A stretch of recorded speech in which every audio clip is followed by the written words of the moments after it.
নমস্কার, কেমন আছেন সবাই? আরেকটি ভিডিওতে আপনাদের স্বাগত জানাই। সৌমিত্র চলে গেছে ব্যাঙ্গালোর। আজকে আমরা জাগুলির বাড়ি চলে যাচ্ছি। দিদিভাইরাও আজকে চলে যাচ্ছে। আবার কিছুদিন ওই বাড়িতে থেকে তারপরে আবার আসবো। এখন তো সন্ধে এই 6টা সাড়ে 6টা মতন বাজে। তো দিদিভাইরাও বেরিয়ে যাবে, আমরাও বেরিয়ে যাব। এখন অপেক্ষা করছি মেনলি টোটোর জন্য। তো আমার ভাইও আসছে, তিনি সব আয়না করছে, ওর সাথেই চলে যাবে। ও চলে যাক, আমি তিশান মাও বলল যাবে, আমরা টোটো করে চলে যাব। এই যে সব ব্যাগ এখানে, ব্যাঙ্গালোর থেকে এখান থেকে আবার জাগুলি, আবার যেদিন আসবো কিছু নিয়ে আসবো, এই চলছে। এখন টোটোর জন্য দাঁড়িয়ে আছি, আর দিদিভাইরা স্কুটি করে চলে যাবে। এই কদিন দারুণ আনন্দে কাটলো আমাদের সবার, একসাথে ভাই বোনরা। আবার ওখানেও অপেক্ষা করছে আমার দাদার ছেলে মেয়েগুলো, তিশান ওদের জন্য বিশেষ করে। এই তো কটা দিন দেখতে দেখতে কেটে যাবে, আর মোটামুটি মাসখানেক মতন আছি এখানে। এই দিন গুনতে গুনতেই যেন জীবনটা কেটে যাচ্ছে। এখানে এই কদিন, ওখানে ব্যাঙ্গালোর চলে গেলে বাড়ি কবে আসবো সেই দিন গোনা, আবার বাড়ি আসলে এই তো একদিন করে কমে যাচ্ছে সেই দিন গোনা। চলুন যাই, টোটো চলে এসেছে। আজকে ভীষণই গরম পড়েছে। এখান থেকে যেতে মিনিট 10-15 লাগবে বড় জোর। তিনিশা তো আগেই চলে গেছে। এই গরমকালটায় টোটো চড়তে ভারী ভালো লাগে, এত হাওয়া লাগে। আগে তো এমনি ভ্যান ছিল আমাদের এদিকটাতে, কিন্তু ভ্যান আর এখন অতটা নেই টোটো হয়ে যাওয়ার পর থেকে, আছে খুবই কম। আর আমার শ্বশুর বাড়ির থেকে আমাদের বাড়ির রাস্তাটাতে মাঝখানটা মাঠ, তো তাই খুব হাওয়া লাগে। এই দেখুন বাদিকে বিয়ে বাড়িটা কি দারুণ সাজিয়েছে। আমাদের এখানে জেনারেলি এরকম সাজায় না, তাই একটু ভিডিও করে নিচ্ছি, দেখাবো বলে। মাকে গিয়েও বাড়িতে দেখাবো। কি অপূর্ব সাজিয়েছিল বিয়ে বাড়িটা। এই চলে এসেছি, ওরা তো সব অপেক্ষা করছে। এই যে পমপম, ভাইটু সব আছে।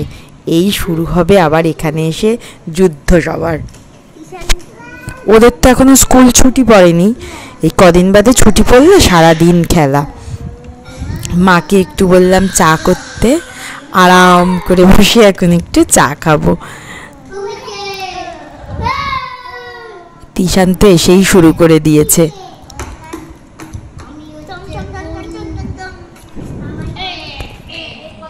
মা চা দিয়ে দিচ্ছে। এখন এই 7:45 মতন বাজে। চাটা খেয়ে ভাইকে বলছি ওর সাথে একটু বাইকে করে ঘুরতে বেরোবো। তিশান থাকবে, কোনো উদ্দেশ্য নেই, এমনি একটু ঘুরে আসবো। এটা হচ্ছে কল্যাণীর দিক, এমনি একটু ঘুরলাম, কিছু আর খাইনি। এই যে বাদিকটা যেটা, এটাই হচ্ছে এমস যে হসপিটাল, সেটা। এইটা হচ্ছে এমসের বাউন্ডারি। আমাদের বাড়ি থেকে কাছেই, এই 4 কিলোমিটার মতন হবে।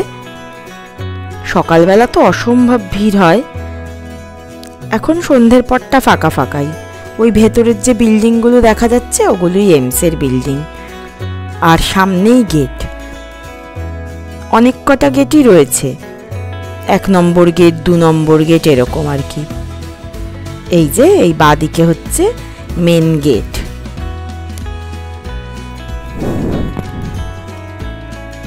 ভেতরটা ভারী সুন্দর। আর বেশি ঘুরবো না আজকে, চলুন এবার বাড়ির দিকেই যাই।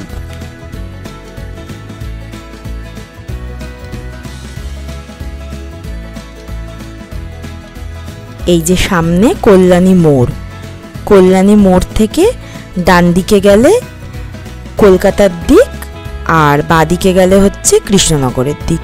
তো আমাদের বাড়ি কলকাতার দিকে, তো আমরা ডান দিকে চলে যাব। জাগুলি যায়নি, তার আগেই একটা বাদিকে রাস্তা ঢুকে গেছে, হরিণঘাটা দিয়ে যায়। মানে একটু বেশি ঘুরবো বলে এই রাস্তাটা ধরেছি। এটা আমার শ্বশুরবাড়ির সামনে দিয়েই উঠবে রাস্তাটা, দুদিকে মাঠ আর রাস্তা।